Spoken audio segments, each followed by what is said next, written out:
Thanks, John, Margaret, Alex, all of you. Great pleasure to be here to talk about this topic, and this topic is huge, and I was struggling to think how on earth am I going to approach this, because it's massive and varied. So what I'm going to do is kind of tell a story. And I wrote saga because perhaps it is a saga. It's not going to be particularly technical, mainly because I'm not particularly technical. But what I'm going to talk about is the journey that Green ICT has been on, what the key bits are to change culture, what the key bits are to develop strategy, where in the design life cycle you should be focusing your efforts, how we've got on with reporting, where there are gaps in the data. I mean that from suppliers as well. And also how we've engaged with the market, how we're trying to push the market as government.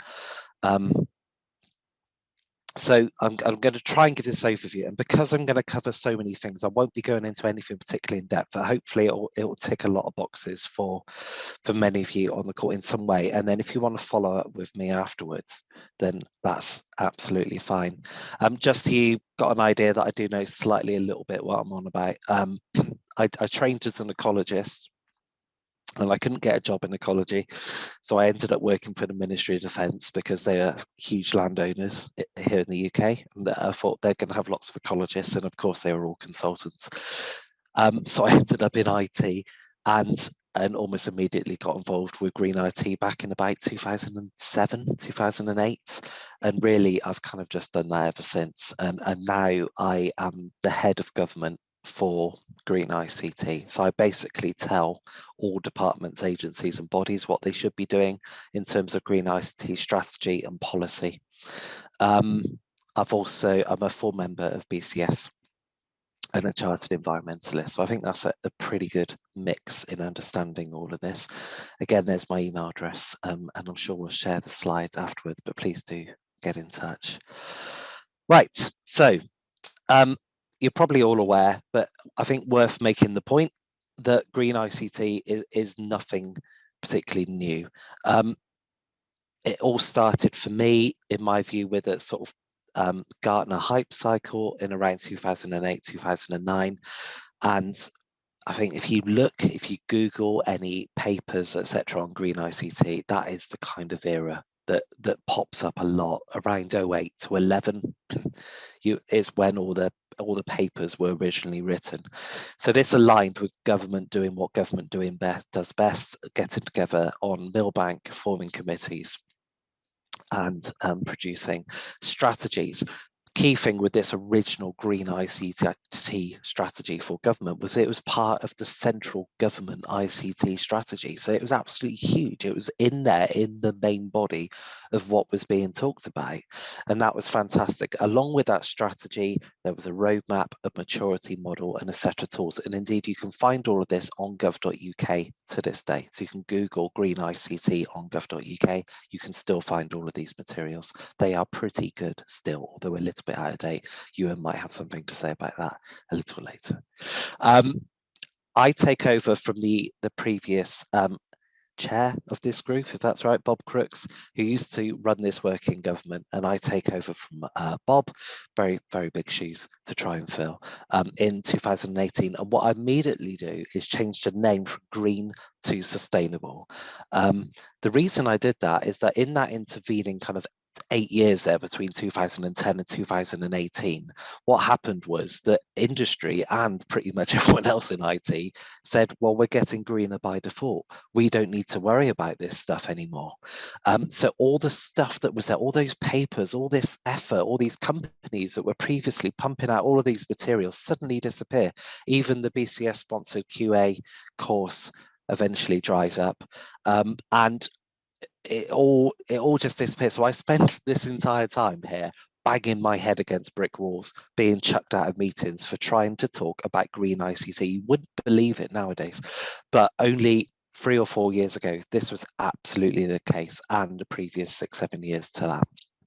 So we published this new strategy, and the key thing about this is that I went to all the chief digital information officers across government that represent every single government department, and I said to them that, you know, this good news story that we've been talking about with sustainability, and I think you'd hopefully agree with me, where up until the last couple of years, sustainability reports from companies have been, hey, look at how great we are, guys. So the same was happening in government with Green ICT, and there was this lovely graph with it dropping off in terms of the footprint. And I went to all the CDIOs, and I had no idea how this was going to go. I mean, this could seriously have backfired. But I spoke to them and I said, you know, that footprint's been going down. You realize that's just all in the cloud now, don't you? We really should be asking the cloud providers for that data. And yes, we tried to do that over the past few years, but not in a serious way. I got, amazingly, to my shock, they all agreed. The chair of this group of CIOs across government said, yeah, we should do that. So in 2018, the entirety of government operations, all the commercial officers from every single government department went out to Google, Amazon, Microsoft, UK Cloud, you name it, any cloud operator, and said, can you give us the carbon footprint for the service that we're consuming? Not interested in what you publish on your website in terms of a company footprint, not interested in some net zero statements into the future because they pretty much don't mean anything. What is the carbon of the service that we're consuming? The answer back in 2018 from every single one of them, apart from UK Cloud, and I need to call them out because they were the only one that did provide data, was no.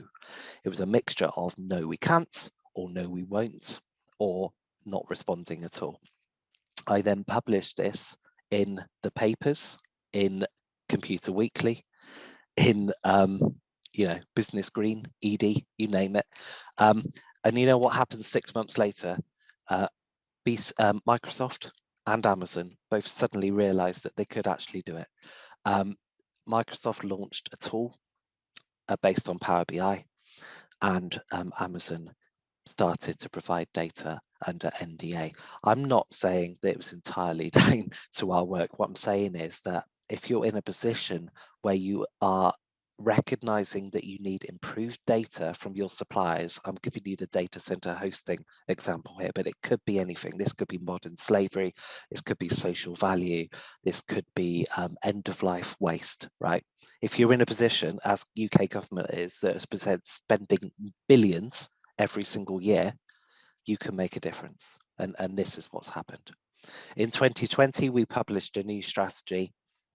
This is a 5-year strategy, and I'll talk a little bit more about what that is, and hopefully that will give you an insight into the areas that we are looking to focus on. But this is really about standards and policy and trying to make a real difference, because it's all very well writing a strategy, but a lot of strategies just end up as shelfware.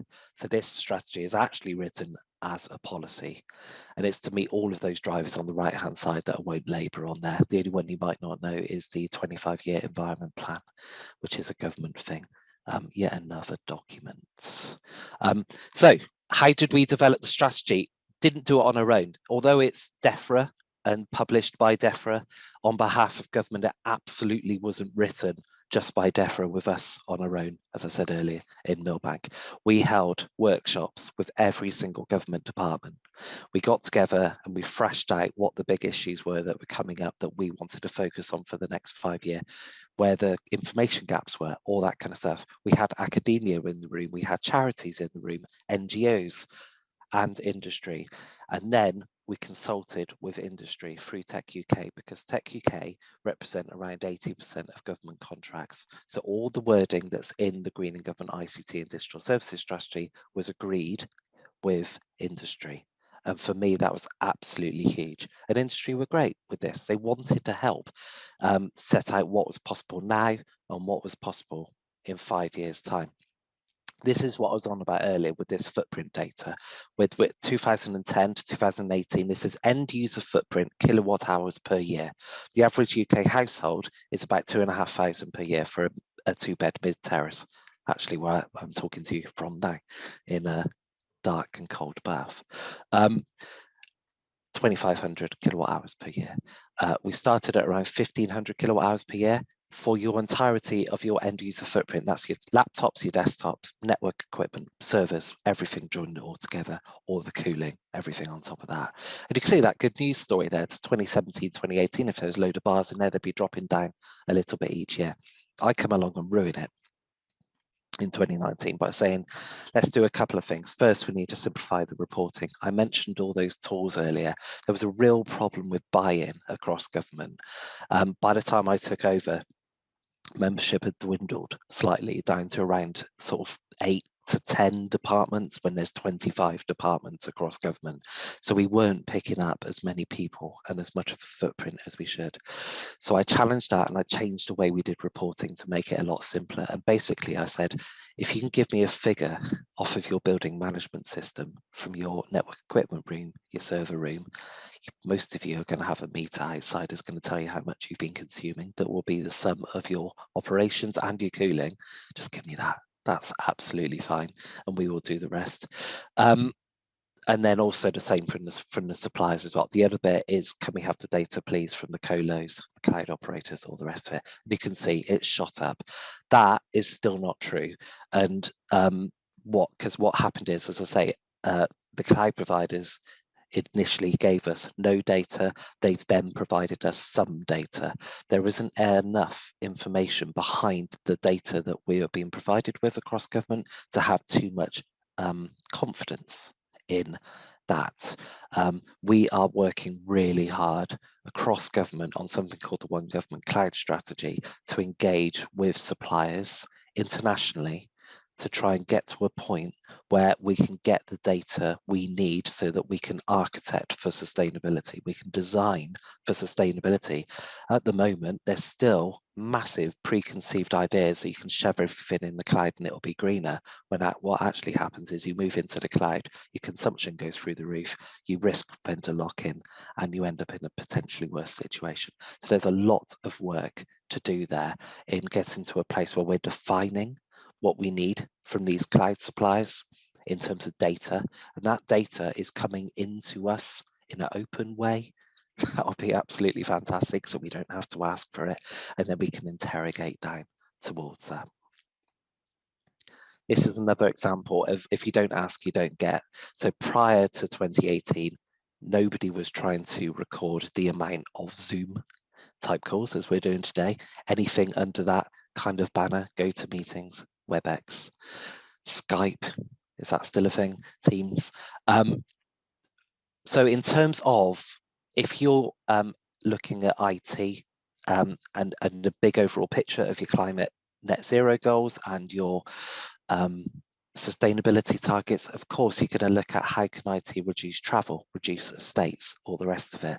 So this is very simply what we've tried to do across government. We said to every department, give us your total figures for telephone call equivalent and meeting equivalent, peer-to-peer and kind of collaboration meeting type events.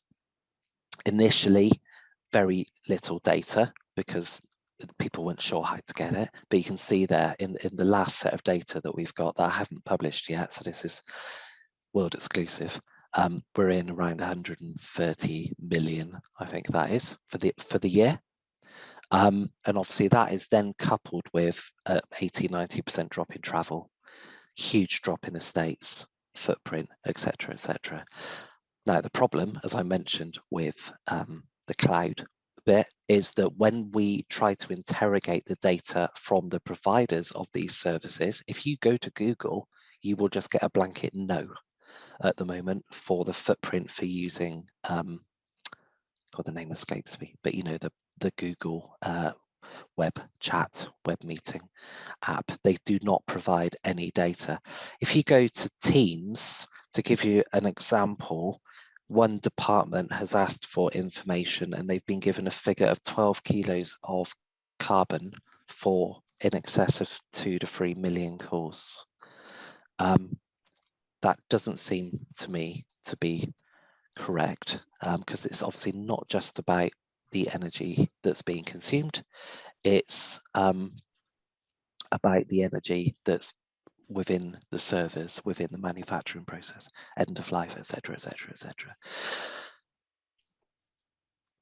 But of course, COVID has been a huge game changer. And the stuff that we've been talking about, as Alex mentioned in the AGM before this isn't new. We've been doing this a long time. And a lot of the stuff we were saying, like roll out collaboration tools, etc., use mobile devices, a single best suited device, work from home. It's not that bad, honestly.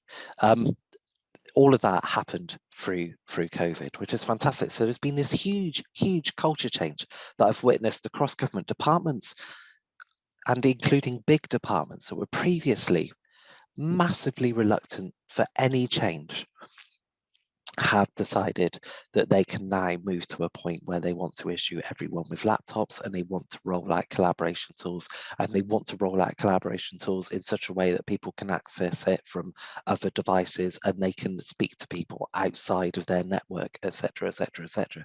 And all of those preconceived ideas that were there, that, oh no, X trumps sustainability is not that important, has changed. Less because of sustainability, more because of COVID. I love this cartoon because hopefully you all agree, as we're members of Green ICT Group, the impending ecological and climate emergency is so much bigger and so much greater than COVID, hopefully. So this is a big problem, and it's a huge culture change. So we're moving to a new world. So I wanted to run through just very briefly. I'm not going to labour on this because Ewen coming up after me is going to go through loads of really interesting. I had a quick look at his slides, loads of interesting stats and all this kind of stuff. So I won't bore you, but very briefly, I just really enjoy these slides. So you're slightly humouring me.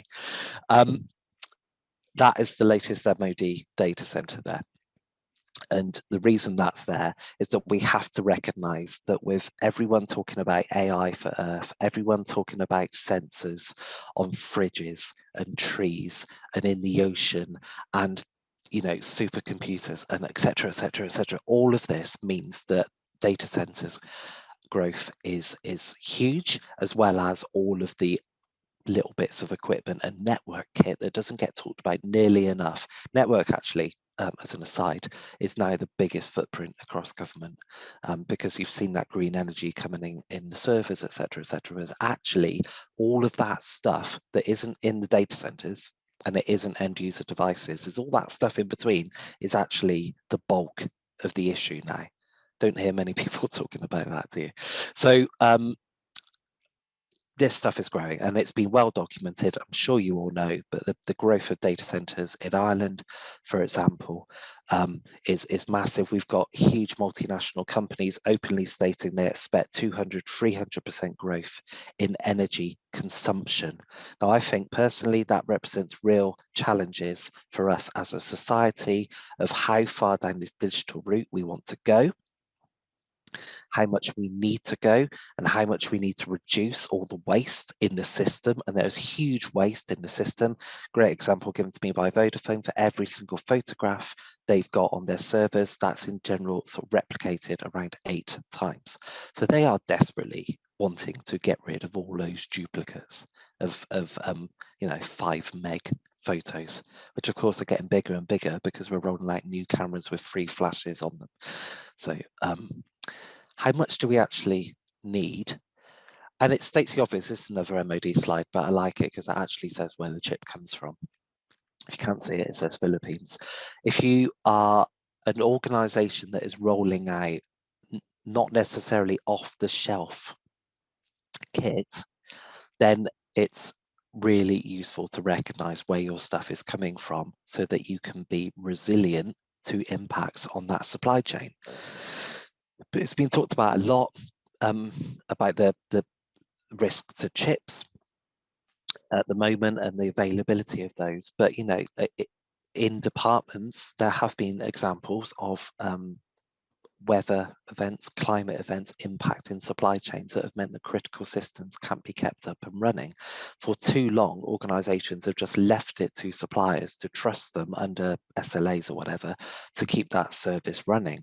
There's some stuff out there that we do, and obviously this will be a call for your company or whatever you're doing, but there'll be some stuff that is so critical that you really need to question whether you can just palm off all of that climate and ecological emergencies risk onto suppliers and not ask them about it. I personally feel, and I've said this for a long, long time, we need to be thinking about this topic in the way that we do about cyber, not saying that we should have the same level of people working, huge security centers for sustainability, but we certainly need decent teams of people working actively with suppliers to manage where our stuff is coming from.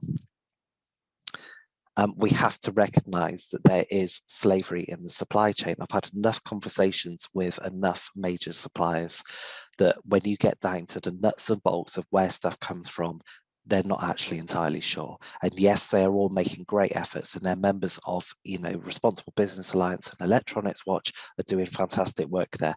It is brilliant.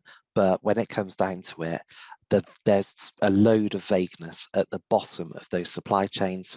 There is slavery, there is guns, there are children dying, there are great, adults dying. People shouldn't be dying for us to have a new smartphone.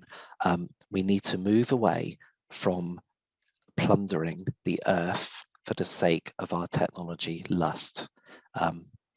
And what we're also really good at is disposal. And again, I'm not going to labor on this. Bob Crooks did a brilliant presentation on this a few months ago. If you haven't seen it, look it up. The figures are horrendous. The percentages are huge. The value, if whatever you're interested on in terms of waste, it's there. If you think it's wrong that waste is ending up in Africa and people are dying because they're being exposed to toxic metals, that's a reason to do more on this. If you are horrified by the $62.5 billion a year that is thrown away from ICT waste, get involved. I mean, there's reason after reason after reason. And then from a geopolitical stance, China, huge amounts of money being shoved into Africa, infrastructure projects to build roads, etc., etc. Hey, by the way, can we have access to your land? The USA, let's buy up Greenland.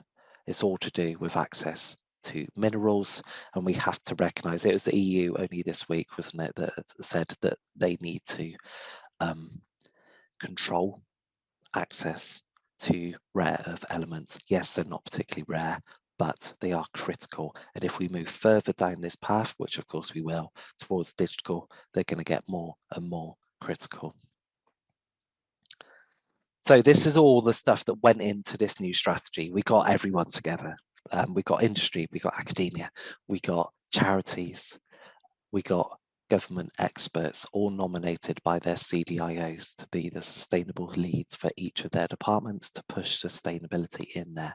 And we created an awful vision statement. Feel free to pull this to pieces. But what this essentially says is ICT and digital need to be part of the solution and not part of the problem. That's it in a nutshell. Part of the solution, not part of the problem. So we focused on 3 key areas in the strategy. The first one is net zero. Now, at the time we were writing this, net zero was new and exciting, and everyone was thinking it was a fantastic thing. I genuinely believe in the 18 months to 2 years since we wrote this and published it to now, net zero has almost become a dirty word because it is being picked up and used for greenwashing all over the place. But I still think there's some value in it. It's certainly a lot more powerful for us within government than greening government ICT ever was. So net zero is a great lever. It's a great something to hang on to. Again, remember, these words have been agreed with industry. So we've got a huge supplier spending £5 billion a year, 60 odd billion over 10 years. Huge influence on the market, agreeing these words with all of the names that you can think of and a load of SMEs as well. So we have said that all ICT suppliers to government must commit to science-based, i.e. not on the back of a fag packet, net zero targets in line with, as a minimum, the Paris Agreement, or sooner if the procuring department has developed a quicker one. So the example there would be the Environment Agency that have gone for 2030. So therefore all the ICT and digital services that they design and procure and buy and use have to have a net zero target of 2030 or sooner. You will know probably that Amazon are stating 2040. So I'd say Environment Agency are not in a position to utilize Amazon Web Services. or if they do, they're going to have to find a lot of money to offset that difference.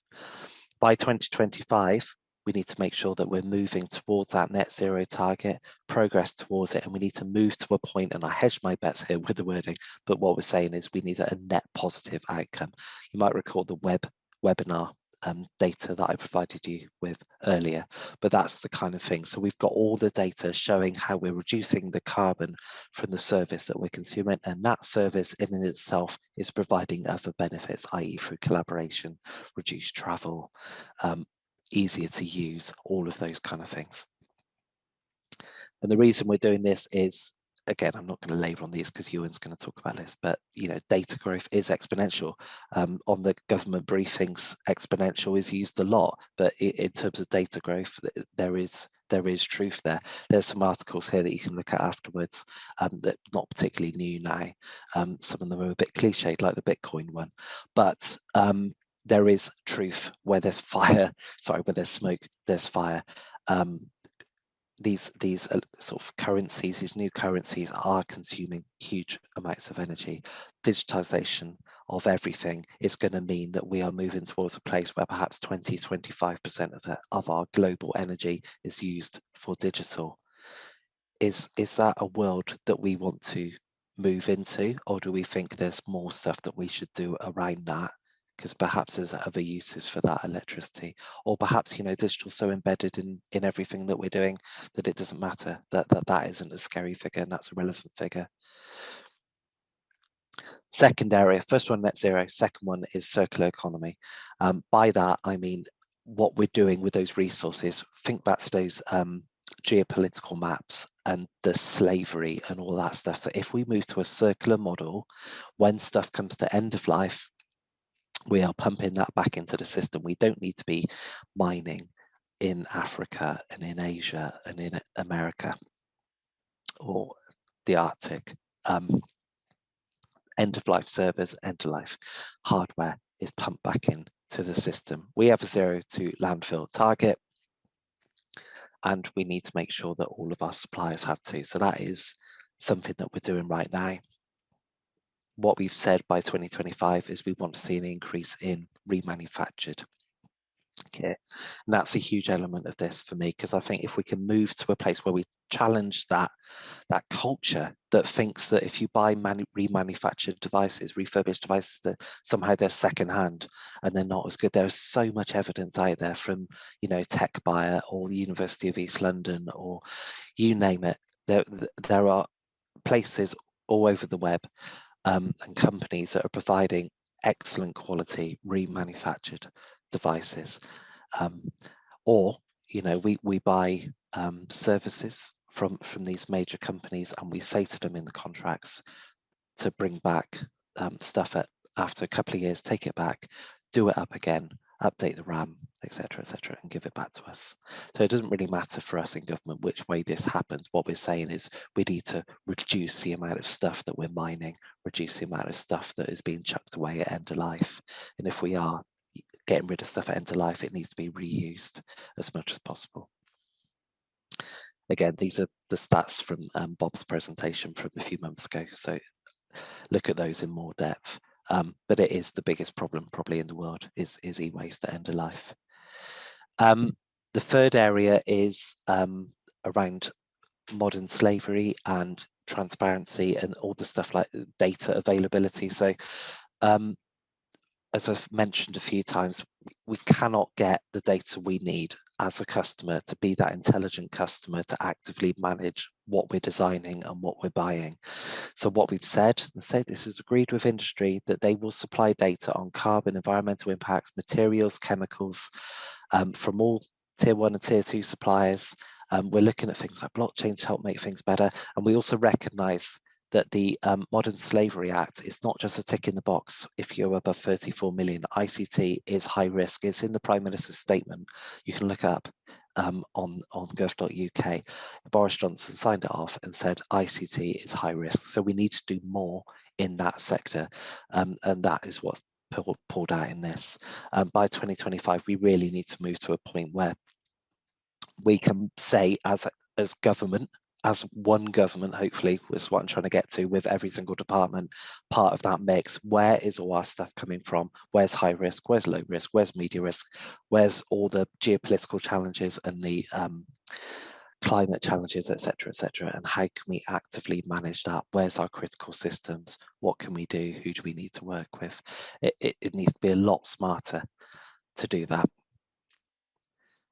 There's just some quick slides here about those kind of topics, which again you can look at in your own time if you haven't seen them before. The periodic table, there's some work done by Defence Science and Technology a few years ago. That's quite old now, but really it's an example of what you can do by looking at the elements that go into your technology, where they're coming from and what they mean for your business. So all of this is all very well and good, isn't it? But if you've just written a strategy, then so what? I mean, it just lands up on a shelf and nothing happens. So on the left, the strategy was written in the style of a policy document. Hopefully you will have noticed that those statements there, they're actually in the strategy as business rules, i.e. they can almost be cut and paste into contracts saying you will supply us with these bits of data, you will comply with the Modern Slavery Act and do a bit more on that, you will meet the net zero target of us at 2035, because that's what we've said as an organisation. If they don't meet those, then they don't get the contract. So that's how that strategy is written, almost as a policy document. The next thing we did was build it into something called the Tech Code of Practice.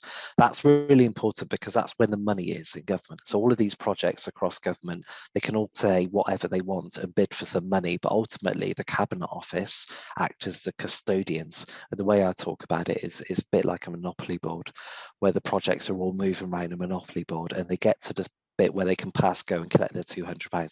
If they haven't included everything that's in that strategy in terms of that stuff I just talked through in the design of their project or program, they're not going to progress.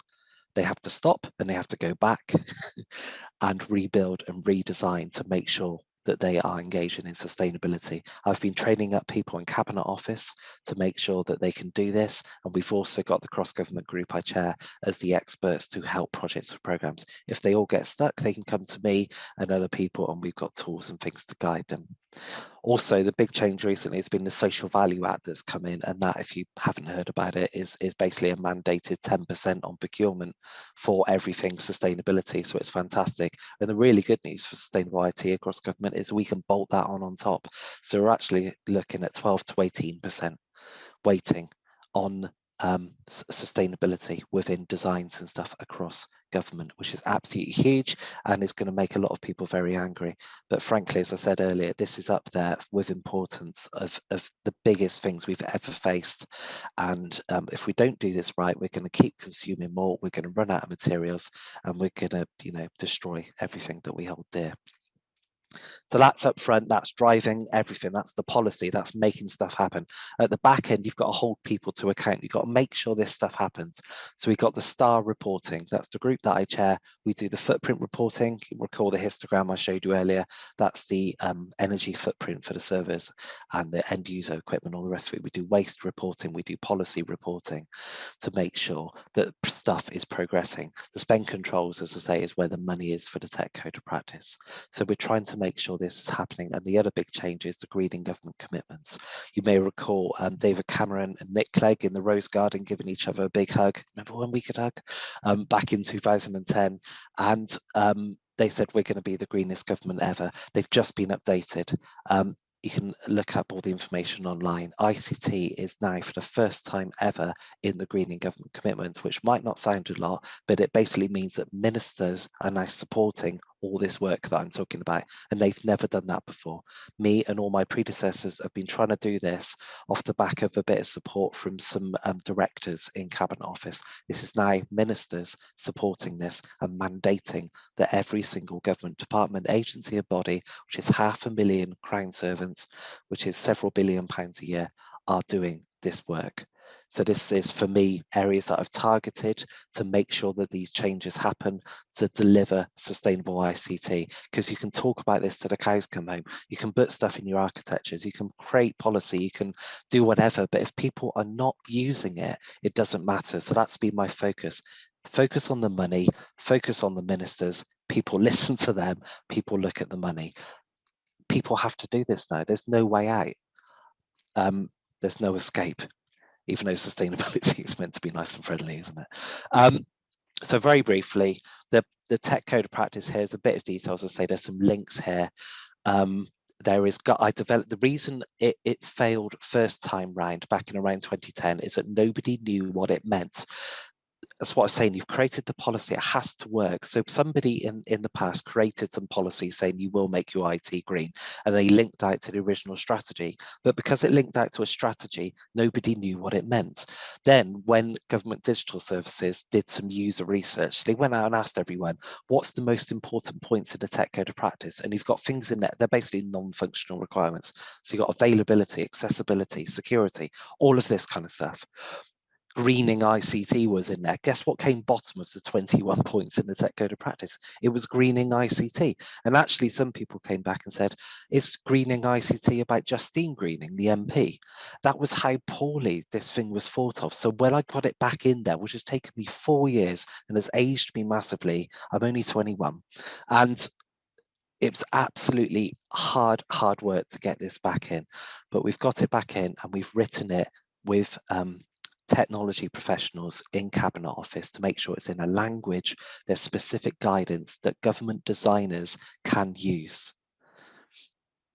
As I say, the greening government commitments, I've talked about that a lot, but I really think that's huge. And basically, I think of these two things as bookends. You've got the money up front, you've got to engage your Cabinet Office at the beginning, and then the greening government commitments is the reporting, i.e. have you done what you said you were going to do? You put those two things in place, it will happen. Hopefully that's a good metaphor for whatever you're trying to do in your organisation. Just some other stuff that's worth mentioning in case you're interested. So CFIT is really interesting for us here in the UK because obviously we've left the EU. And my predecessors all engaged heavily with EU projects and programmes, and lots of funding came from the EU as well. CFIT, Circular and Fair ICT Pact, has been stood up by the Belgians and the Dutch as well, but it's got Canadians and it's got several other countries in the world, and we as the UK are signed up to that through the work that I do. So I'm going to use that to help develop cut and paste basically procurement guidance and best practice internationally. And what I'm really pleased about this work is we're invited to go to COP and we didn't go because we would have had to share the stage with certain bodies that were funding certain eco labels. And what we've all said as governments is that we need to be independent in what we're doing. Yes, we want to engage with industry, absolutely, and consult, but we cannot go hand in hand and do this stuff because we risk going and tying ourselves to a certain eco label or a certain type of technology. We need to keep it broad and open as much as possible. So I was so pleased about that. And it was very bright and shiny to go to COP26. And I know lots of people found it very exciting. But for me, digital wasn't on the agenda. I approached the policy teams several times to ask if digital was formally on the agenda. And of course it wasn't. It wasn't actually mentioned in any of the formal briefings. The only reason it was there was because of side events, unofficial side events. So actually it's great that we can do this through things like CFIT and through things like the Digital Nations, which is top right there. The UK chaired that work this year. We share that with the top 11 digital nations in the world. And I'm pleased to say that I wrote some policy for that was signed off by 11 countries around the world that have committed collaboration globally to sharing best practice on this. So I think that is incredibly powerful as well. National data strategy is, I'm really pleased with that one as well, because they weren't even going to put sustainability in the national data strategy until I approached them and said, you know, there is a link between data and sustainability, don't you? And they said, oh yeah. So I've written that section. We did the consultation and now the actions are on me and the STAR team to produce that work, and really just trying to, the two sides of data, you know, because data and sustainability are both having a bit of a moment here. Sustainability is, yay, everyone wants to talk about it. What does that mean? Data, yeah, we need more data for sustainability, but as I've said, we are making so much data that it's actually having a negative impact. And if we're not careful, that graph that I showed you earlier with the footprint, remember 10 years ago with Gartner, with the original hype cycle, shove everything in the cloud, give everyone a laptop, it'll be okay. Actually, our footprint's gone up, and it's gone up year on year on year. We are consuming more every single year. There's more e-waste than ever before. So despite all those good intentions 12, 13 years ago, it's got worse. I sincerely fear we are in exactly the same position now with AI for Earth, blockchain, you name it, all of these examples risk exactly the same thing happening again. So we need to be aware of the sustainability impact of the services that we are using. And I was talking to John and Margaret about this earlier. There is a huge growing area here in product design and service design for Earth, for sustainability. It is a moving mass of skills, but I think BCS should be right behind this, offering a home to develop the skills, because this is where it's at, where lots of people are just moving to the cloud. Therefore, we need to architect for the cloud and make sure that what we're doing in that arena, in that platform, is using it in an appropriate way, not assuming that everything's going to be greener, because it isn't even necessarily greener if you're already moving from an efficient data center. I've mentioned data a lot. We need to think about ICT and digital in the same way that we talk about meat or we talk about air travel. It's at the same level. And again, Ewan's going to talk about that. Not all the providers are the same. Some providers out there, whether they're providing cloud or services or projects or whatever, are so much better than others. Everyone is talking a really good game. We need to be smart. We need to be intelligent customers about who we're doing business with. Don't just ask them if they've got an environmental management plan. Don't just ask them if they're talking about sustainability. We need to ask questions like, what are our sustainability goals? Or here they are. How are you going to help us meet them? That's the kind of stuff that through the digital service that you're going to be providing. If it's easier to consume, we just consume it more. Like I gave you the Vodafone example earlier with the pictures. Take a picture, shove it in the cloud. One of the easiest things we can do is turn off that automatic upload to the cloud. Really simple thing. This was from Nature journal. I love this being in Nature because I said at the beginning that I'm an ecologist.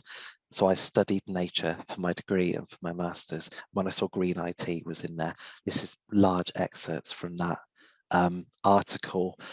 There are some simple things we can do, like it's saying here, like banning high definition things can make a huge difference. Dr. Rabi Bashroush, who some of you may know, has published lots of articles which are seriously rebuffed by sectors of the industry. All I'd say is make yourself aware of who's writing what article and ask yourself what's funding the independent academic literature. No one is likely to institute such rules if we can't really put the lid back on Pandora's box, and that's what's really scary here. There is a huge role here for BCS, for sustainable ICT. We need to get everyone on board, but we need to, bring everyone up to speed. There is a huge amount of work to do here. I think, as John said earlier, very exciting times. That's it from me. Thanks, everyone.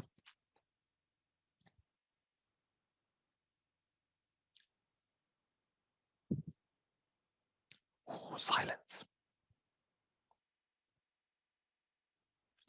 Thank you so much, Adam. I mean, I'm just flabbergasted, and even I've learned something. I am in a good way. I've got one point which I'm going to make in a moment, but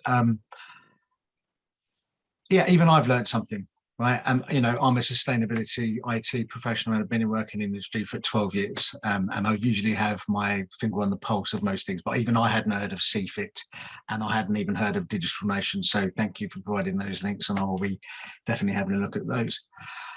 The one thing I wanted to raise, and I'm sure this question is probably coming from everybody else as well, but it's, how do you know that these tech companies that you're dealing with are actually telling you the truth?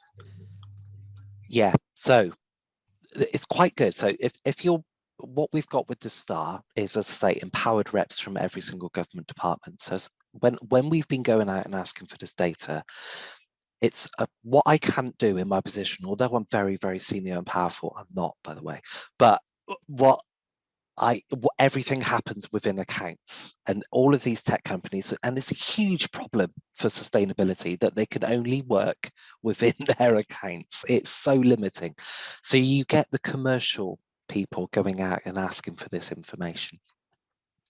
When it comes back in, each of those people within those accounts on our side of the fence look at that data and they verify whether they think it's good or not. And obviously early days for that. The first year they didn't have a clue. The next year they had something to compare it on from the previous year. I'll give you one example, John. One department had I've got to be really careful what I'm saying, sorry, a hosting carbon footprint from a supplier that was 90% lower this year than it was last year, despite the fact that we've been through COVID and they were consuming the services a lot more, and despite the fact that the hosting provider had included scope 2 and a bit of scope 3 in that data. So they were able to go, this is nonsense. And you know what? That has changed that company's reporting now. The provider that gave that information, they've put their hands up and gone, yeah, we've made a mistake. So that's one way. The other way that we're doing, I mentioned the One Government Cloud strategy work. What we're trying to do through that is define the KPIs that we need, and that's going to work in two ways. One, firstly, it's going to go into the frameworks, the commercial frameworks. So basically, people won't get the business if they can't provide that data in a specified format. And the other way is that we're trying to verify that data when it comes in. So we're not there yet. I think, as I say, the hosting providers have come fairly long way in, as I say, in 3 years, they've gone from no to Amazon only today have made a massive announcement, haven't they, about their hosting data that they're going to be providing for customers. What isn't there with any of them, I don't believe, is much of a methodology with how they come up with these figures. And until we get to that point, then we're not going to be happy. Thank you. Yeah, I can absolutely understand that. We've been working with a UK government cloud supplier, and they asked us that very same question, and we did a paper for them and produced a model that was probably more accurate than what Microsoft or Amazon could provide. The difficulty, as you say, is getting that information out of them.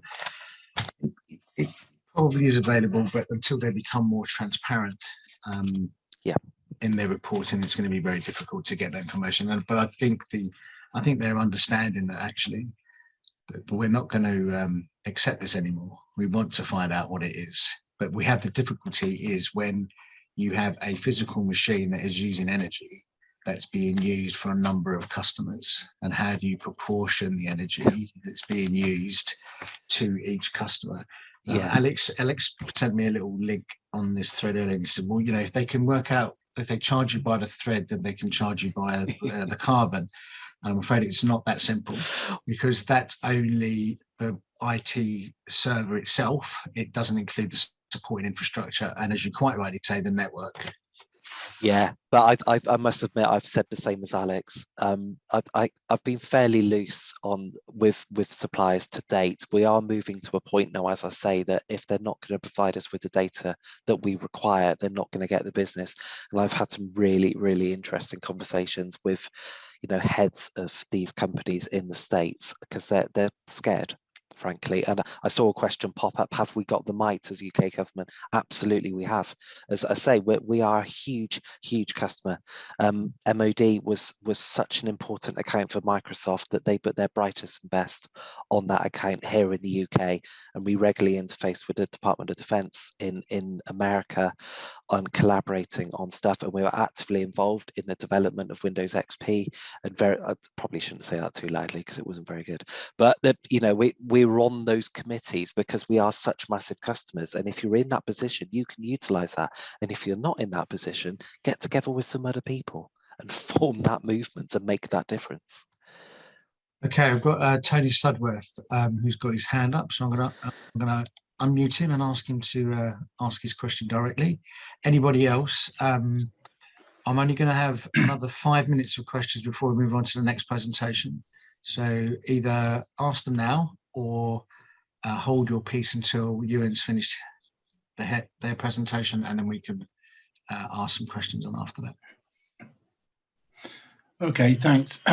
So it's Tony Sudworth, Sustainability Lead for the Department of Work and Pensions. It's interesting you talk about Amazon. When I first started talking to them when I took up the role in September, they were talking about their data was available on an annual basis. And yet a conversation just a week ago is that they have now got a beta test program in place, apparently, for releasing not real-time data, but near real-time data for certain members of people that use their services. I don't know what it looks like, but it looks as though that pressure, Adam, that you were talking about seems to have loosened them up a bit. Yeah, that's what I'm saying. There's announcements today from Amazon. So yeah, Matteo, who used to be at HP, Matteo Duggan has made the announcement on LinkedIn and various other places about this new live dashboard. So to say they've been providing some data under NDA, but there's been no explanation about how they've been coming up with those figures. So what I need to see is that there's a decent methodology behind where they're coming from with this data, because what we've seen so far is some ridiculously low figures for what are physical data centers, and they're expecting us to believe that it's the equivalent of running a couple of cars for a year to power a department of 100,000 people. And they'll say, well, it's because we've offset it all. With no explanation behind it. And again, that's just not good enough. We need to understand what's actually going on here. There isn't enough space on the planet to plant enough trees for the carbon that we're producing at the moment. So I don't want to hear that you're going to offset all of our consumption. Okay, that's great. I just to say I'll follow that up with them anyway and let you know what I get to see. Okay? Thanks, Tony. Okay, right. I'm gonna mute you, and I'm gonna go on to the next. So Yogi, if you'd like to unmute and ask your question of Adam, please. Hello, my name is Rahim. I just want to know, you mentioned blockchain has really helped in all of this, and I just want to know how this has helped how the technology has enabled these sustainable goals. Yeah, so I think, as I say, I think blockchain is a really good example of something that could really help. And there's loads of reports out there from the ITU, various reports out of the UN about how technologies like blockchain could have massive sustainability impacts. All I'm really saying is another adoption of blockchain is kind of Bitcoin. So if you do it badly, you end up in a situation where you've got something that's using huge amounts of unintended energy. And I think that's the risk with all of these new technologies. I think the UN are kind of waking up to this, but I've been on a number of calls with the UN and a number of workshops, and it's still all very wishy-washy. And again, we saw it at COP26. There just seems to be this thinking that technology is going to save us all, rather than, and maybe it just comes from my experience of doing this for so long within government, but all I'm seeing is year-on-year increases. And that's all I see with things like blockchain is year-on-year increases. If we can seriously bring in a blockchain system that actively turns off a bunch of manual processes, and we do actually turn all that stuff off and stop people doing it, then great. But we don't do that, do we? We bring in new systems on top of legacy systems and keep all of that running. Thank you, Yogi. Sorry, Ravi. I'm gonna John Laban.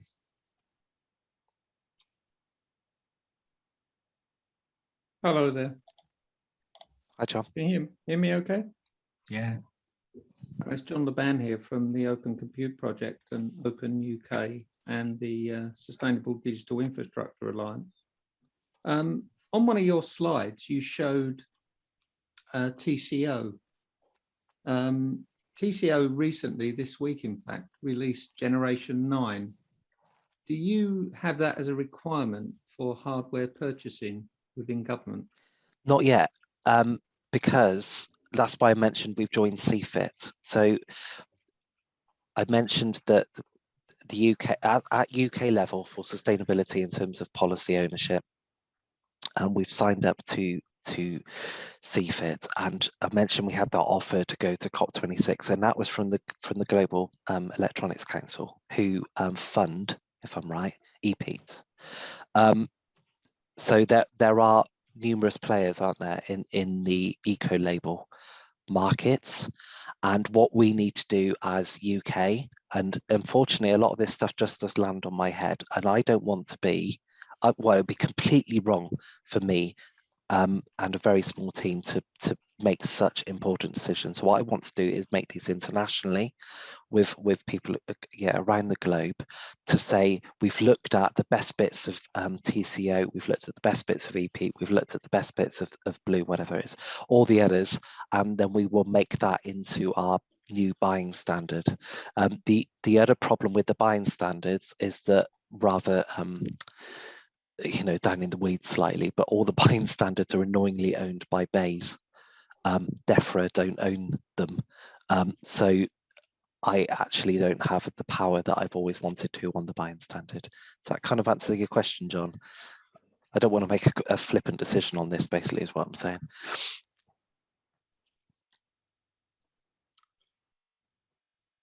Yeah, I think it is. Right, so I'm going to move to Ian Brooks from the University of the West of England, I think. You can unmute. Adam, thank you. Fantastic presentation. Great to hear the progress you've been making. Thanks, one of the responses of the big tech companies is power purchase agreements to directly buy renewable electricity. What's the likelihood of HMG doing that? For our tech?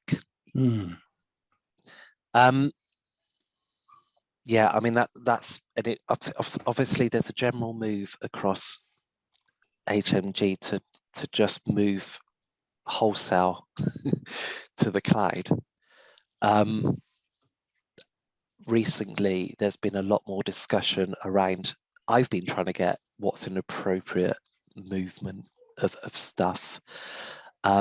I've increasingly also, sorry, I'm scatting around a bit. What there isn't across government is a sustainability strategy for government and for everyone else. There's kind of the green in government commitments I mentioned, but what you haven't got is this centralized sustainability strategy that might drive something like that, like you just said. But I think I'm right in thinking that Environment Agency might be looking at that kind of thing, and possibly, DEFRA as well. But obviously, when it comes to tech, it's all kind of, it's not our responsibility. Rather than, there's not as many places as there were on our premises that would do that, unless it's education, health, or defence. Is that kind of what you're asking? Or I'm not sure I've answered that, Ian. Yeah, I just wanted to get a sense of it. I know when I was working around IBM and DEFRA, there was quite strong opposition to the idea of buying dedicated renewable electricity. And I just wanted to get a sense of whether that was shifted. And that's a really interesting point, because I think that there are a number of, I was speaking to a finance expert the other day about, because they're defining what's green and what's not green. So I said, well, nuclear, go on then. He went, well, yeah, it's not green, but it's being classed as green. But these things are shifting. And I think, like you say, the power purchase agreements are something that are now openly accepted as okay. I'm not sure I agree with that, but I can do some digging here, and I think you've raised. I think I'd like to take that one away and come back. Well, I think I might be able to answer that, actually. So go on, then.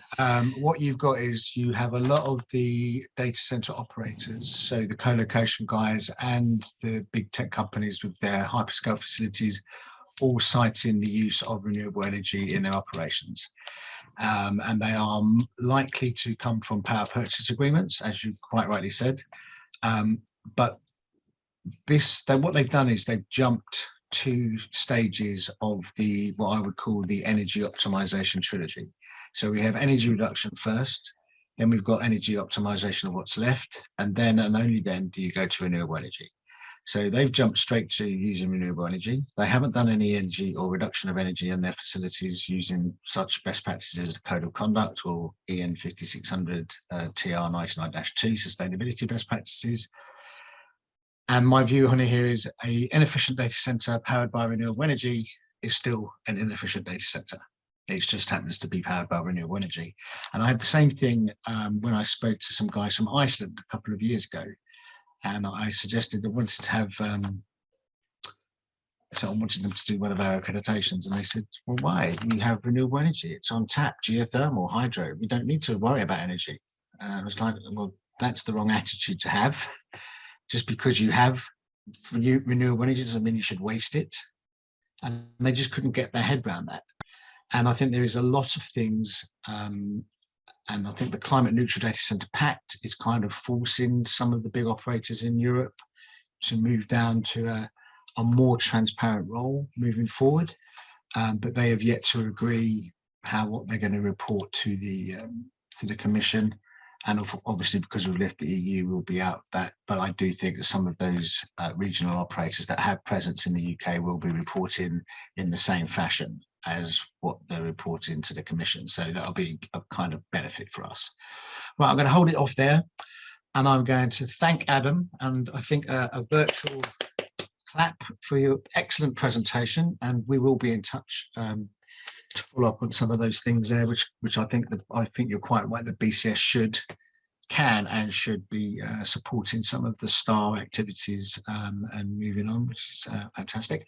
And now I'd like to invite Ewen to make himself visible and to get his slide deck. I believe you are a co-presenter, so we should be able to. Adam, if you could unshare your screen.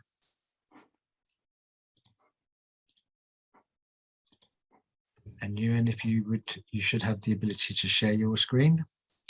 Not at the moment, I'm afraid. Host disabled participant screen sharing. Oh dear, how bad is that? Let me see what I can do. I will make you a co-host. And then you should be able to try it now. Excellent. Okay. I can see you. Again, yeah. You should be able to share your screen. So, Ewen, from PX3, over to you. You want to go full screen on that? Or slide presentation?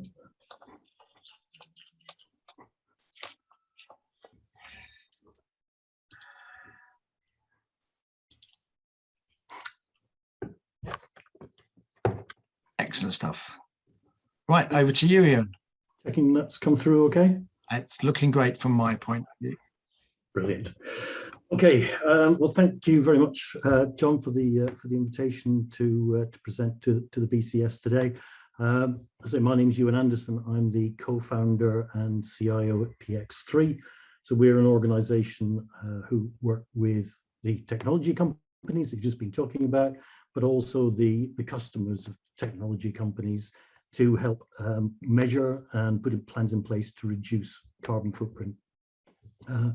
In terms of today, I want to take a look at what the problem is, take a step back and really think about this from a, if you like, a psychological, economic and sustainability perspective, to look at what sustainable IT is available and the sorts of measures that we've been working with customers to put in place, and also the impact that that's had from both a sustainability perspective, but also from a business impact perspective, and then finish off with some practical steps that can be taken to reduce emissions from ICT. I do want to call out, around the COP26, we worked with The Guardian on a supplement called The Time Is Now. There's a link at the end of the presentation to download that. It's got some really good articles in it from thought leaders, as well as from a number of our customers and others within that, really focused in on IT sustainability in particular. So I think it's well worth having a look at if you want to read around the topic. So what I would say is I would normally deliver this content as a highly interactive session through a whiteboard. So doing it via PowerPoint is probably my least favorite way of discussing this, because particularly on a webinar that there's very little opportunity for real interaction. But as was said before, one of the great things we've got at the moment is that we've stopped having to try and persuade people that this is a problem that needs to be addressed. So I've been presenting on the topic for a number of years. Unfortunately, now we're in a position where this is accepted. It's the top of the agenda for many of the large organizations that we work with. It's right up there in the top 3 things that they're trying to deal with over the next 12 months. So we can focus in on some of the underlying problems. And for me, the best analogy for this is around a fire, which has, got accelerants, things that make it burn brighter, and decelerants that can potentially be used to try and turn it down.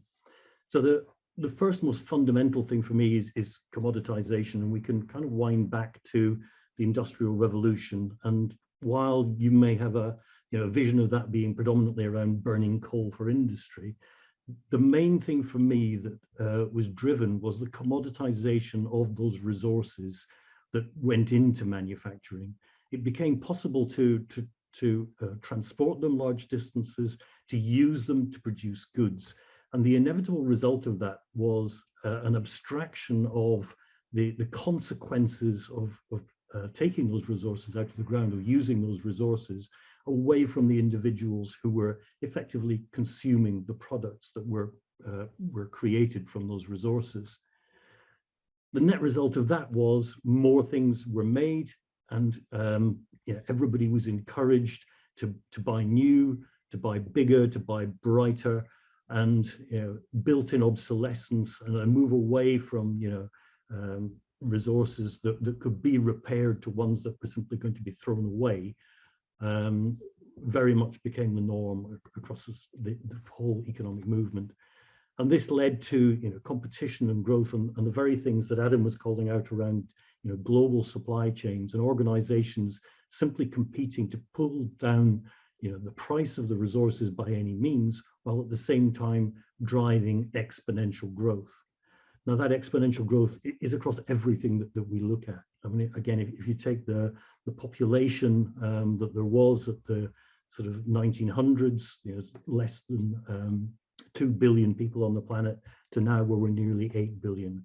And of those 2 billion, a much smaller proportion would have been what we would now call consumers, whereas now, in terms of manufactured goods and energy, we've got a very high proportion of that nearly 8 billion who are consuming.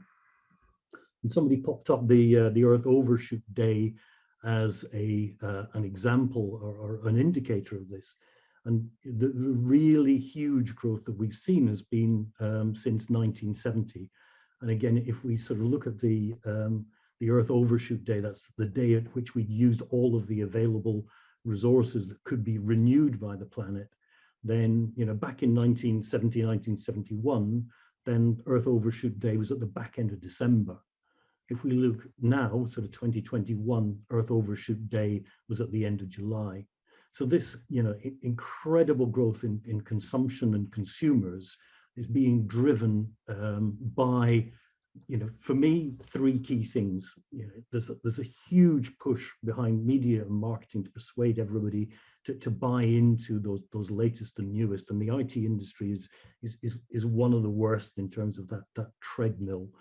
The politics and governance around how nation states judge their performance and how organizations are managed, and things like the limited effect that ESG actually has on corporate behavior is definitely, as I say, it's relatively unregulated still in terms of the way that organizations and large-scale manufacturers are actually being governed. But ultimately, it's all being driven by finance, because there isn't a link between making money while damaging the environment and any form of sort of punitive effect from those decisions. So for me, again, where we need to get to is applying some sort of control to combat commoditization. And that control, it can be as simple as providing proper feedback on the impacts that our decisions are having on the environment, or it can be taxation or incentives to not indulge in damaging behaviors. Also, you know, switching from the notion of consumption to conservation. And this is a, you know, across every industry opportunity to start to focus on what can be, you know, conserved and kept for the planet rather than simply wantonly consumed. And if it sounds, you know, radical to discuss that as a complete mind shift across every industry, you know, there are examples, for example, US around the 1940s under FDR, where a complete set of industries were transformed from doing one thing in terms of producing consumer goods to doing something else. A highly successful and government-driven initiative working with industry to completely transform the way that America manufactured and what it produced. But critically for me is the adoption of common purpose, and this is a direct counter to the competition piece. You know, at the moment, you know, it's competition between people, between companies, between nation states. And I was on a panel around COP26 with somebody who said, you know, if climate change was being caused by an alien species attacking us, we would have a worldwide military force that would counter that threat. But as long as we continuously look at what other people are doing, and are we sacrificing a commercial advantage in the name of being green, then we're going to completely dilute all our activities and we're going to frustrate them. So really, for me, the three levers in the middle can be changed from being accelerants to being decelerants. So as we spend our money only on things that have got proper sustainability assessments and proper credentials, as we only vote for politicians who are you know, adopting a proper green agenda, and as we only invest our pensions and our savings in those organizations that have proper transparent governance and reporting, then we'll see that in turn, you know, their marketing will switch into place to actually drive the very agenda that we're trying to promote. So, you know, where does ICT play within this, and why is that what PX3 focuses on? So, you know, our work is based on PhD research by my colleague who works at the University of Warwick and Warwick Business School. And, you know, he's calculated out that ICT and commuting together are responsible for more than 5% of worldwide greenhouse gas emissions. And to put that in perspective, you know, it would require a mature forest the size of Canada and Greenland combined to remove the pollution caused by ICT and commuting from the atmosphere. And I think Adam made the point earlier on that, you know, there is not the space on the planet for us to plant our way out of the problem. We have to really look closely at what we can do to actively reduce, you know, in particular power consumption and resource consumption, because offsetting is never going to be an answer. It doesn't mean it isn't a positive thing to do in terms of planting forests. I'm certainly not advocating that we don't do that, but it's not an answer to the problem that we have today. And just to put that into, you know, a stark statistic, you know, even if we just look at end user computing devices, so those laptops, smartphones, etc., that we've been talking about earlier, you know, they're responsible for 1% of greenhouse gas emissions through both their embodied emissions through manufacturing, but also through their use, because we're currently making more than 460 million of those every year. And more than half the world is now using those devices on a daily basis. So there's a huge amount of resource being used both to produce them and to run them. So when I was putting this slide together, I copied in one of our stock photos, and the alt text came up and made me smile because it said two people in a forest looking at computers. And it was very much the reason why we picked the photo and put it into presentations. But it also struck me, it's very similar to a lot of the material that I've seen that have been issued by vendors to customers to promote their services. And their sustainability commitments pretty much consist of pictures of computers, pictures of trees, and then some sort of offset commitment to say, in actual fact, you know, we're carbon neutral because of this forest that we've planted somewhere that we're not actually going to tell you where it is or how long it's been there. So for us, you know, it's really important that we take a, you know, a much broader view of sustainability from an organizational and an operational point of view. And the reason we're called PX3 is basically to represent the triple bottom line in our own interpretation of it around planet, people, and in our terms, productivity, recognizing that, you know, that's really the purpose of ICT, is to drive productivity. And you know, we see it really important that you know, there's intersections between those three that we can look at from an organization's perspective and start to drive changes. So that's really understanding, you know, across the board, you know, why are people traveling? What are they using? You know, what's their working patterns? Where are they working? What infrastructure are they using? You know, what energy is being consuming? And critically, you know, what's their work-based travel and emissions? So how often are they traveling into places of work, by what means, and what are they doing there? So in terms of looking at sustainability from an organizational perspective, you know, this is all the information that we gather so that we can come back with a measured report and start to look at recommending changes. And that's typically looking at new ways of working and collaboration. And again, as I mentioned, COVID has certainly driven a lot of organizations to look at this very seriously and take a different view on it. Looking at lower energy devices, in particular, you know, different operating systems, but also different processors, different storage. You know, how can we drive down that ongoing energy consumption? And although you know, we have looked at hyperscale cloud, and I'll talk a bit more about that and why we see it as a positive for many organizations. Critically extending the years of useful life, and I'll talk a bit more about that. But again, it comes down to this circular economy. It's reusing devices and extending their life both through refurbishment and repair and reuse. And critically around reducing premises footprint and work travel, because there's a huge amount of emissions associated with the places we work and the way that we travel to get there. And one of the crucial things that we've seen as well is that, you know, when we start to discuss this and we get staff and stakeholders involved in this, is that we drive a real engagement from people within and connected to the organization, which is ultimately beneficial for that organization. And again, we'll touch on that. So how does this kind of turn into reality for most organizations? So we've done some market research around this. And you know, when we interviewed ICT decision makers, almost 100% came back and said, yes, you know, we consider reducing carbon footprint to be important.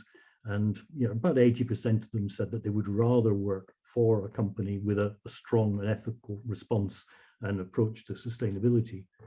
But when we asked them about decision making within their organizations, about 21% of decision makers had energy efficiency as one of their top 5 decision making criteria when buying a new device, which is pretty concerning.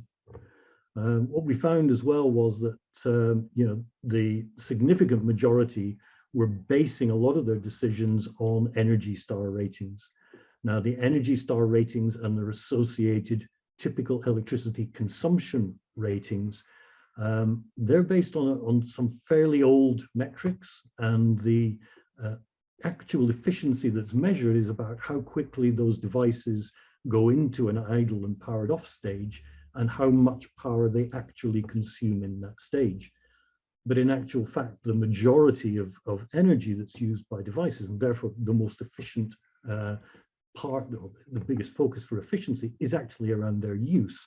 But that's not covered, use phase consumption isn't covered within the Energy Star ratings. And what that means is, because a lot of those are based on outdated assumptions around operating systems, around components, and indeed around ways of working, you know, we've calculated that a lot of those benchmarks and a lot of the models that depend on those benchmarks can be out by more than 80%, which, when they're being used to make decisions at a strategic level, is clearly something of significant concern.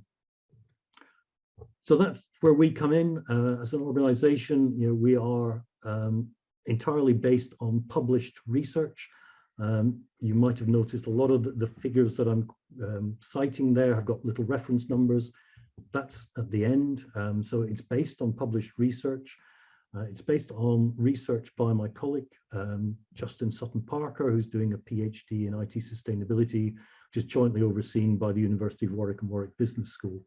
And what we're really trying to do is use that research to better inform the information technology supply chain from vendor through to consumer.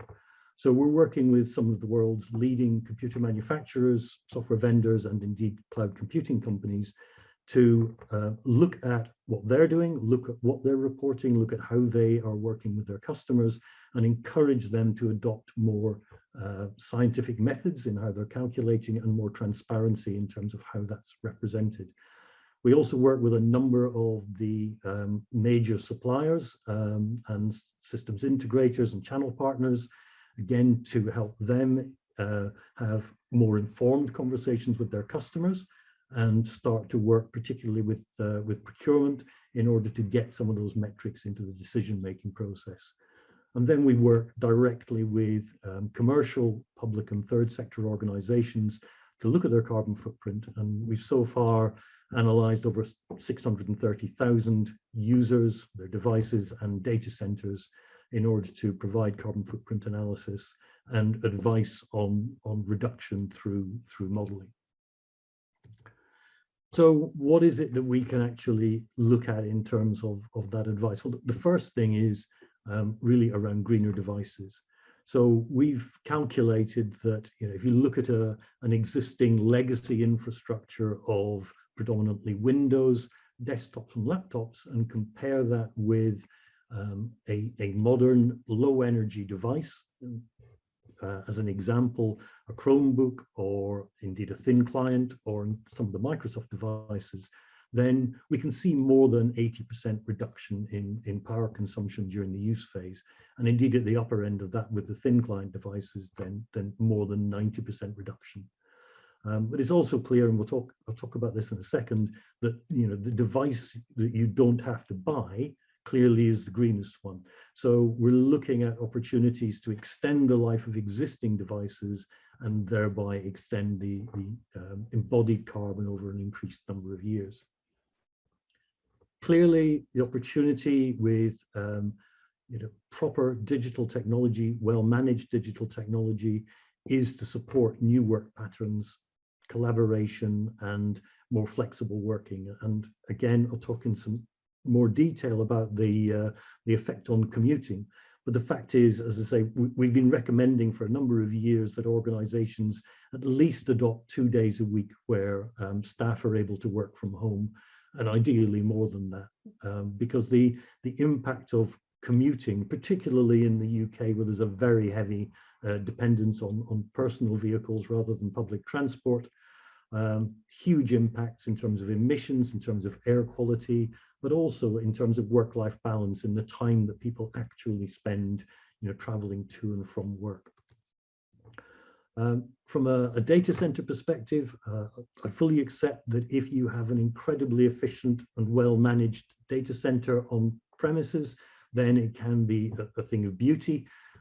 However, that's not what we come across in many cases. You know, we find server rooms with air conditioning units with hoses poking out of the window. You know, and so, you know, again, the research that we've done has indicated taking an average data center and looking at that in comparison with a hyperscale cloud provider, then we're getting 7 times more compute per kilowatt hour from those hyperscale providers. So, you know, while it's not a panacea, and it certainly doesn't restrict the sprawl and the enormous growth that's been pointed out, you know, if you are running compute within a very inefficient on-premise data center, there is a case from a carbon perspective to move that to something far more efficient that's hosted in the public cloud. And clearly, as I said, we want to reduce e-waste. There's a mountain of this being produced, and we need to encourage the circular economy, initially by repurposing the device within the organization, potentially by replacing the operating system so that it lasts longer within that organization, but then also looking to repurpose it externally as part of the commitment to social value, taking that device and repurposing it into third sector organizations and education. And we've been working with some of the major vendors to ensure that warranties and support arrangements can actually be extended out by an additional number of years and transferred to a subsequent owner as well at no cost to them, so that it's far easier for an organization to pass that through and get benefits from it.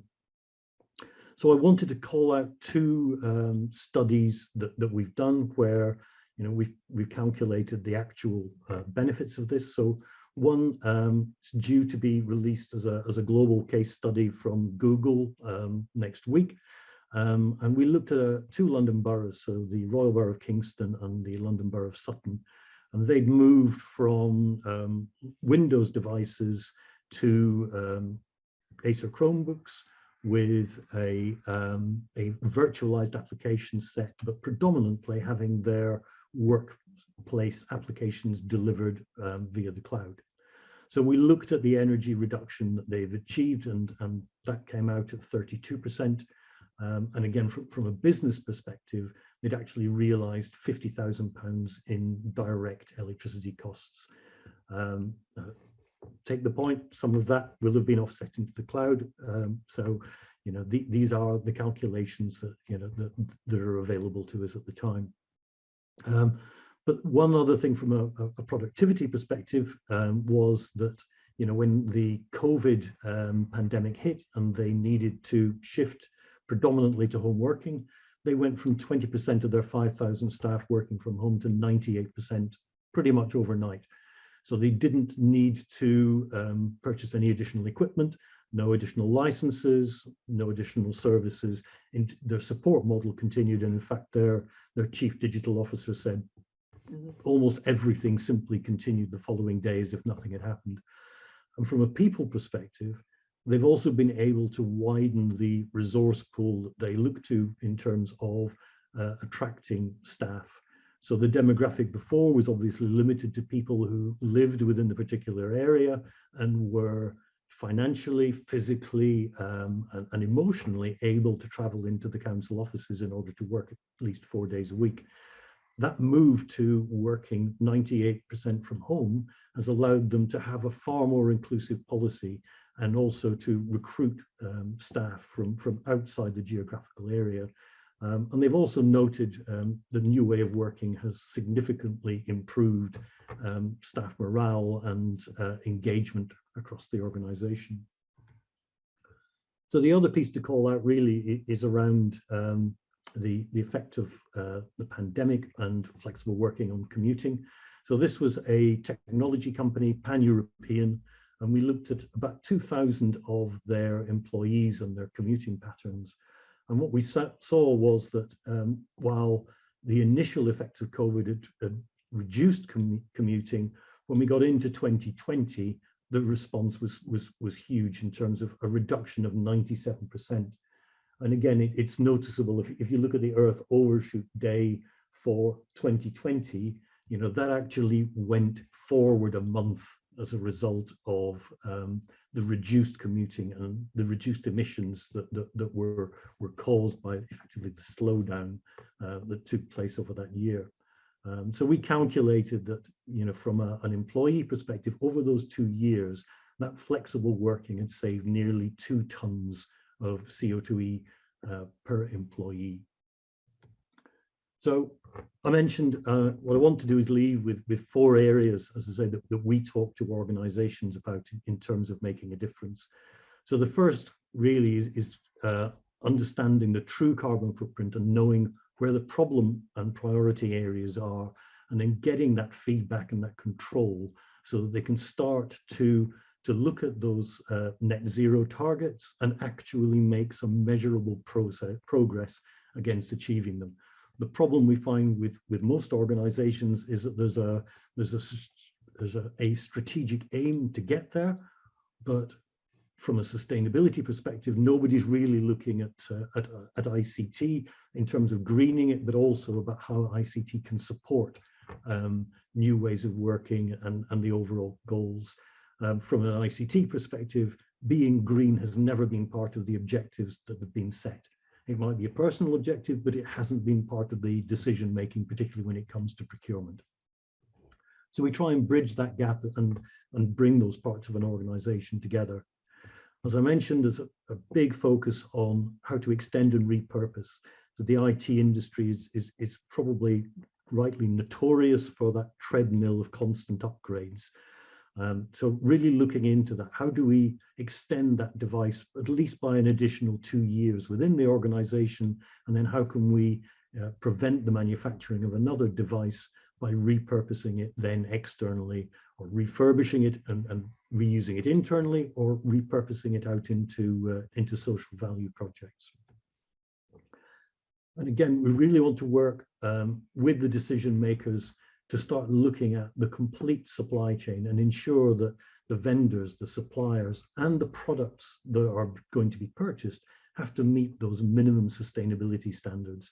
And you know, that's across the board in the supply chain, that this becomes an essential. And we've seen the moves from the government through things like PPN 0621, where having the carbon reduction plan in place becomes a minimum qualifier for supplying to public sector over a certain value. But we need to see that replicated out into the wider business community. And you know, for me, that's a major change if we can get them all to adopt procurement policies around green being the minimum threshold, then we can make a real difference. And I guess the final point is thinking about the bigger picture. So really looking at comprehensive change and what's possible, and driving that down into the scope 3 emissions to say that, you know, every organization really starts to look at that supply chain as well as their scope 2, because there's no point in simply pushing those emissions to somebody else within the supply chain, because we have to take that holistic view on carbon footprint reduction across every organization, from, as I say, from the energy they generate through to every aspect of the supply chain, and really focus on measuring that and proving transparently that reductions are being made. So I promised the links. So there's a whole set of research there. You'll see my colleague's name appearing all over it. There's some case studies, and there's also a link back to that Guardian supplement that I mentioned. And that's it from me. Thank you, Ewan. Very interesting presentation. I have a question, which is my own question, and I'll open the floor to questions from the rest of the people in a moment. You mentioned a significant reduction in on-site premise energy costs in your case study, which if you'd like to put your slide deck up again, I would go back to it. I was going to ask whether, yeah, I was going to ask if you calculated the so where was the cloud instance that they were using, that particular organization? So the cloud instance they were using was Google Cloud Platform, Okay. and that's purely for their Google Workspace, so their personal productivity tools. Okay, and did you calculate the network energy? No, not for that project.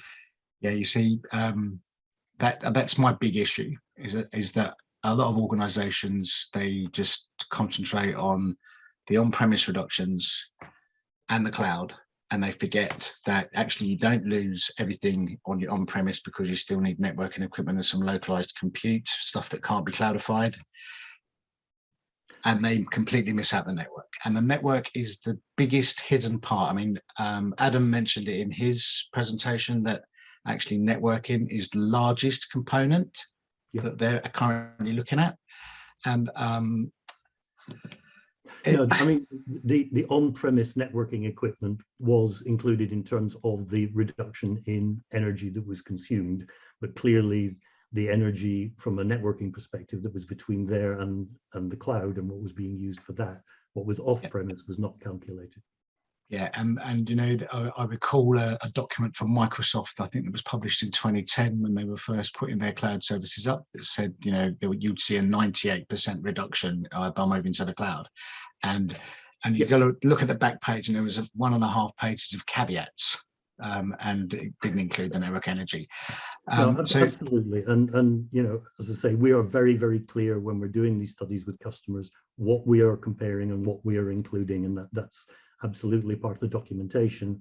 And you know, we identify what else should be looked at, but clearly, you know, when we're doing these exercises, we have to set a particular scope. Yeah, I get that. Okay, so thank you for answering that question. Does anybody else have a question? If you do, please put your hand up, and I'll unmute you and you can talk to Ewen directly.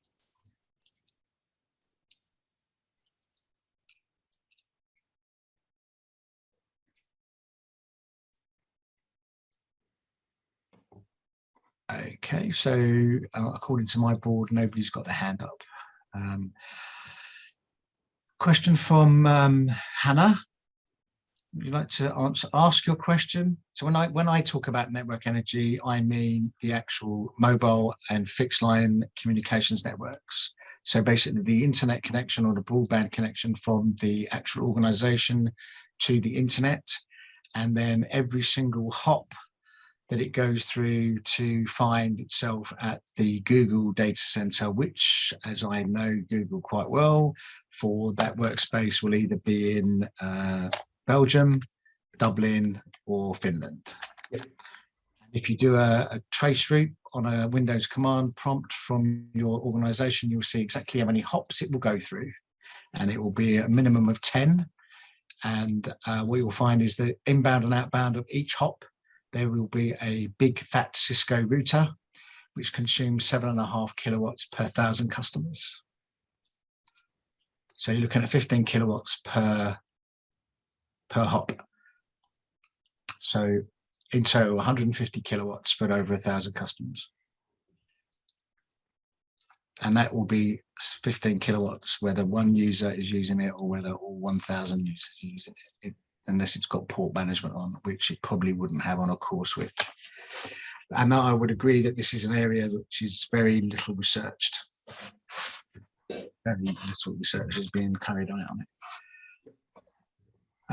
Izzy, would that also include the required redundancy networks needed to maintain? Yeah, I did. There was actually something called the GWAT project, which was around 2012, and it calculated that the world's global network at that time was consuming 7 New York cities. It was a phenomenal amount of power that was being used for the network side of things. Yeah. And I've actually just got the ITU L1470 standard on my other screen at the moment, and it is showing that by 2030 the fixed line telecommunications network will be consuming something like, I'll find it, I saw it a few moments ago. I think it was something in the region, whatever, it's going to rise for 26% from today.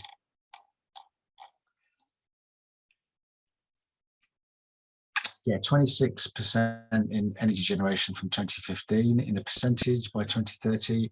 But then it says that the reduction in energy sector emissions between 2015 and 2031 would be 58%, but that's by the decarbonisation of the grid. And that is still a moot point. I mean, the difficulty obviously is attributing all of this back proportionately to whoever is using it. I mean, as you say, a lot of it is perpetually on and running, regardless of how many people are using it. But the other problem, this comes back to the whole area and hyperscale providers, is understanding a link between that consumption and the organizations using it, and what percentage of that are they responsible for. But I totally agree. It's an unquantified amount. It's almost it's a utility from that perspective, and people just assume that communications backbone is there, and they don't see themselves as necessarily impacting it in the same way as I mentioned around natural resources. Yeah, I actually, my view on it is it's the tragedy of the commons in terms of the ICT piece, is that we don't, so many people use it, we don't directly pay for it. Yeah. Right. So, you know, if I'm hopping through a Dutch carrier network to get to Google from the UK, that will never be seen by my organization. So I wouldn't even consider it in my costs, but it's part of the, you know, the overall ITU. So it moves up a level and then becomes the responsibility of the planet rather than individual companies. And that's where I think we have this real problem in identifying how to allocate that energy to an individual company. Yeah. Okay, so Tony's mentioned a question. If it's a big majority, people think it's important, why do you think so few have not yet included in their decisions? And I think I've just answered that question. It's the lack of knowledge, and it's just very difficult to actually pinpoint your proportion of that network that's happening.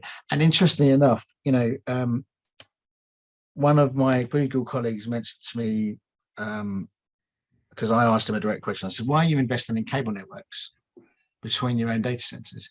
And he says, because we're getting hammered by the network providers. The carriers are basically saying that there's too much traffic being routed through to our data centers. So what they've done is they've taken the top 100,000 searches from a geographical region, and basically they've created something called a metro hub. And that is located in a co-location facility. So it's a kind of an extension of the Google kind of portfolio, but locally. And everyone, what they do is they measure what the Google search engine rate is for queries from that geographic location. And then they download that data to that location and they update it overnight. A metro proxy server. Yeah. Absolutely, but it cuts down on the traffic, you see. Because they don't, and so that's, you know. That's where you get into the weirdness of the economics around all of this, isn't it? Yeah. So Izzy's got a hand up. So Izzy, would you like to ask your question? I'll unmute you.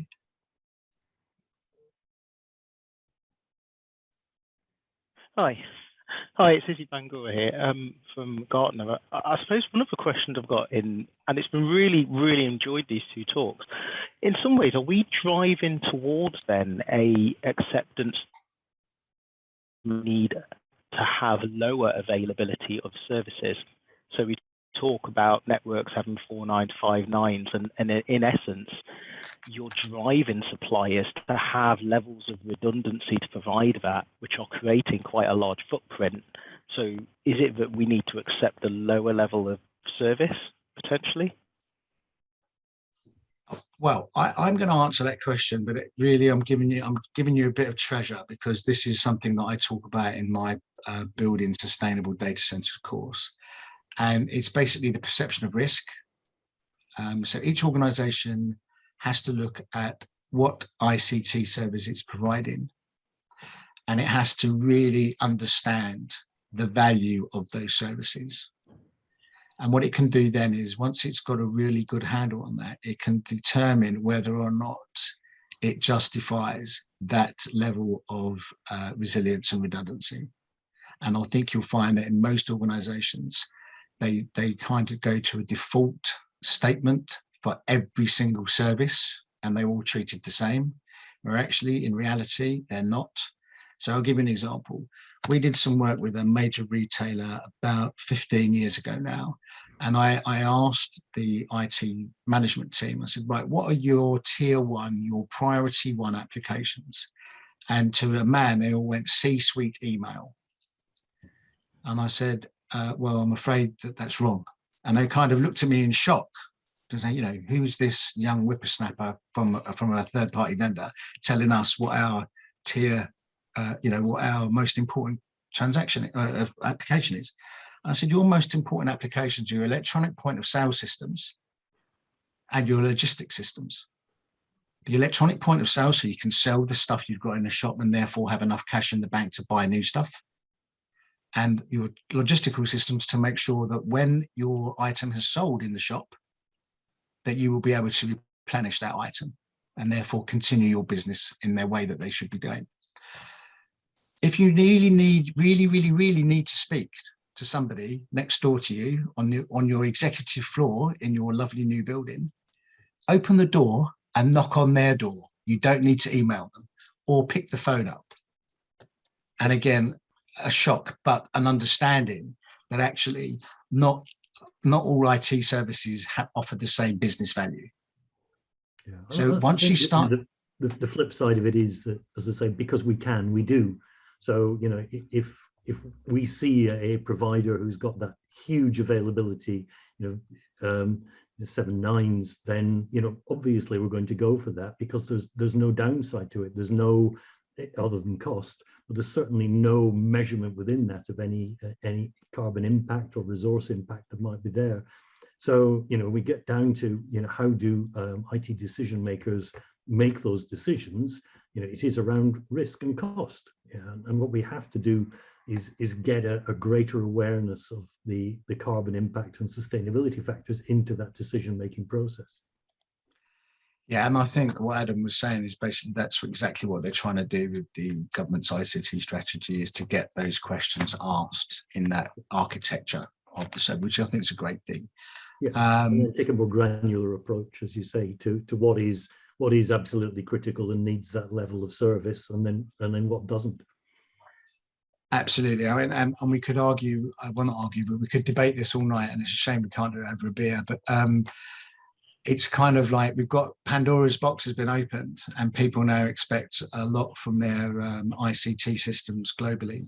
And yet the planet is basically saying, look, guys, I can't afford this in terms of rare earths, mineral extraction, the processing of those things, the manufacturing, the transportation of those devices around the world, and then the actual ongoing energy consumption.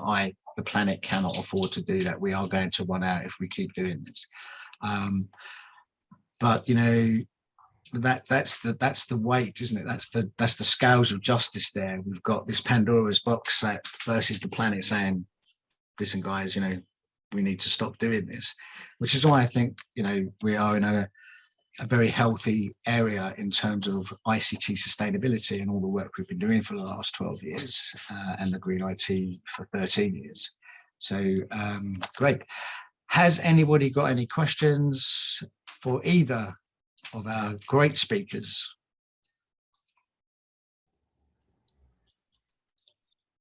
Ian's made a comment on the Harvey Nash Digital Leadership Report worth reading. Disappointing how low sustainability is on the agenda of many CIOs. Well, let's hope the BCS Green IT Group and our partners in DEFRA and in PX3 can change that mindset.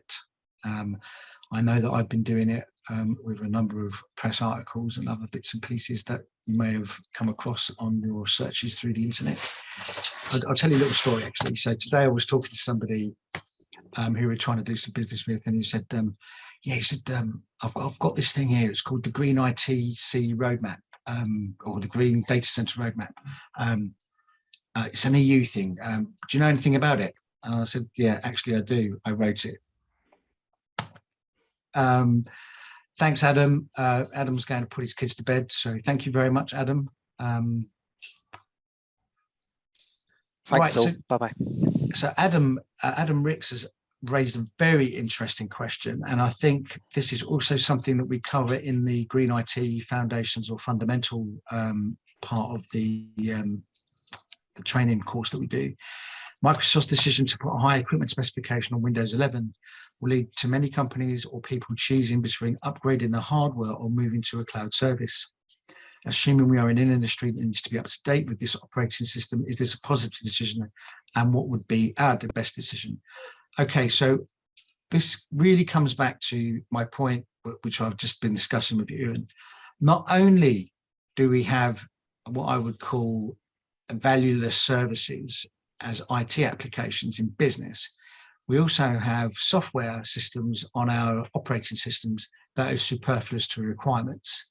And we have something called the vicious circle. And the vicious circle is that hardware manufacturers reduce the size of their components or expand the capability of those components with faster chips, larger memory, etc. Software manufacturers go, woo, what do you do? We've now got a big chunk of memory or disk that we can play with and put more software on there, which then in turn leads to the hardware manufacturers thinking, oh my God, we're going to run out of space that these software guys need. We need to make it smaller or increase it again. And then we end up with the software manufacturers bloatware, basically, and this a vicious circle. It's been going on for far too long. It's been going on since 3.11, Windows 3.11, and every iteration takes more parts of your disk. And if you look at the stuff, what are you actually using? Right, you know, most people will use Word for file and print services, and they'll do the internet.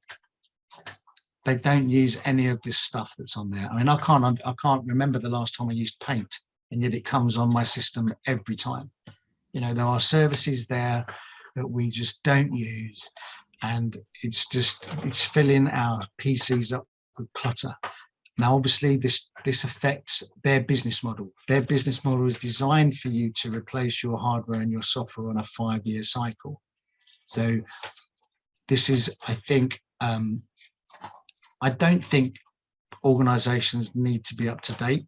I think they can probably get away with what they need to do. And most people only move when the support contract runs out on old kit. And as I said, I think that the manufacturers of hardware and software need to kind of stop and go, you know, is our business model right? Maybe we should go to a more rental model where we can basically, we take back the old equipment and the old software and basically, you know, use the rare earths from that hardware and all that sort of stuff. These are the questions we're going to have in the future, because the planet can't survive this. On a personal level, it's up to you. If you fancy a new PC, then, you know, clearly that's your personal decision. But I would go with what Adam said and look at some of the refurbished devices. Yeah, I mean, I think there's a number of vendors producing replacement operating systems for legacy devices that prolong their use beyond when vendors have you know, withdrawn anything other than extremely expensive support. And you know, we've done some testing on those, and they also significantly reduced the power consumption of that device as well. So again, you know, there's options about what you can do with that equipment to extend its use. You don't necessarily have to get rid of it just because it's out of vendor support. But certainly the decision to put that very high specification for Windows 11 will drive a lot of organizations to look really seriously about whether or not that's a path they're willing to go down. Yeah, and John Labad's mentioned thinking about open source. So obviously open source is freely available. It's not in that same software cycle. Yep. Breaking right. out of the vicious circle. Yeah, break the circle, which is what we should be all doing, and that's what we are doing. So anybody got any more questions?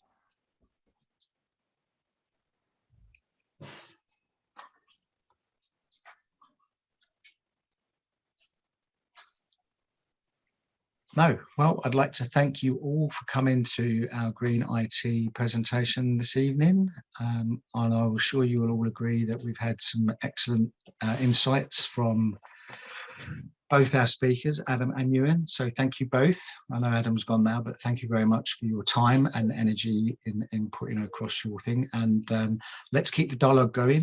You know, we have a packed schedule of stuff that we need to do next year, and we would welcome your input and try and steer the world into a more sustainable green ICT future.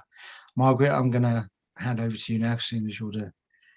Just to say thank you so much, Ewen, and also Adam who's left, and also for John for driving this through and organising very much the speakers for tonight, as well as Alex. It's fantastic. Thank you so much.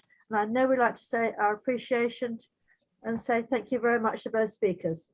If you'd like to do your reactions, it'd be great.